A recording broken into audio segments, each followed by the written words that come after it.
Welcome to Lit with Ernest, where we dive into the world of literature and explore the most thought-provoking works of our time.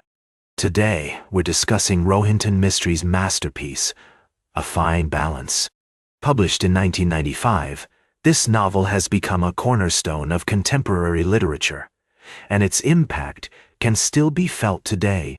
A Fine Balance is set in Mumbai, India, during the tumultuous period of the emergency from 1975 to 1977. This was a time of great social and political upheaval, as Prime Minister Indira Gandhi's government imposed strict controls on civil liberties and free speech. Against this backdrop, Mistry weaves a complex narrative that explores themes of identity, community, and resilience. One of the key literary traditions that A Fine Balance relates to is magical realism. This genre, popularized by authors like Gabriel Garcia Marquez and Salman Rushdie, blends realistic descriptions of everyday life with magical or fantastical elements. In A Fine Balance, Mistry employs this technique to convey the harsh realities of life in India during the emergency, while also infusing the narrative with a sense of wonder and possibility. For example, the character of Manik Kola, a young student from the mountains, brings a touch of magic to the story with his stories of the Himalayas and his own personal mythology. This blending of reality and fantasy allows Mistry to explore complex social issues like poverty, inequality, and social justice in a way that is both nuanced and accessible. Another significant theme in A Fine Balance is the concept of identity, particularly in relation to caste, class, and religion. The novel shows how these categories shape individual experiences and interactions, often in complex and nuanced ways. For instance, the character of Om Prakash Darji, a low-caste tailor, highlights the ways in which caste oppression can lead to violence and marginalization.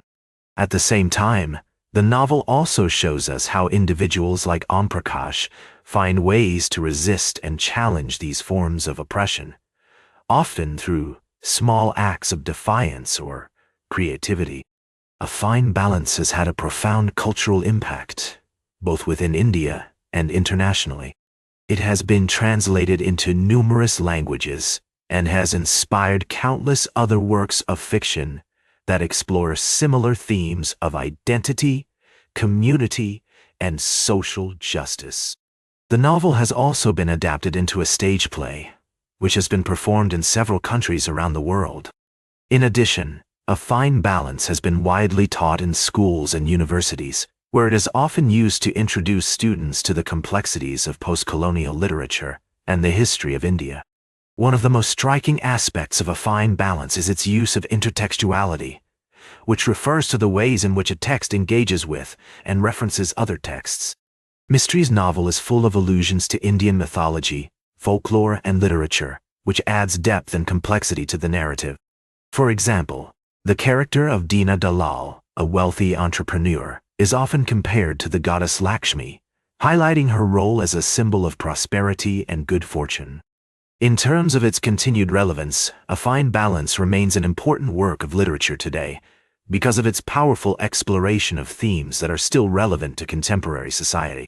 The novel's focus on issues like poverty, inequality, and social justice resonates with readers around the world who are grappling with similar challenges in their own communities. Additionally, the novel's exploration of identity, community, and human resilience offers a powerful commentary on the ways in which individuals and societies can come together to challenge oppression and build more just and equitable worlds. As we conclude our discussion of A Fine Balance, I want to leave you with a thought-provoking reflection. This novel reminds us that even in the darkest of times, there is always hope for a better future. Through its complex characters, nuanced themes, and masterful storytelling, A Fine Balance shows us that literature has the power to inspire, to educate, and to transform us. Like this episode if it hit true.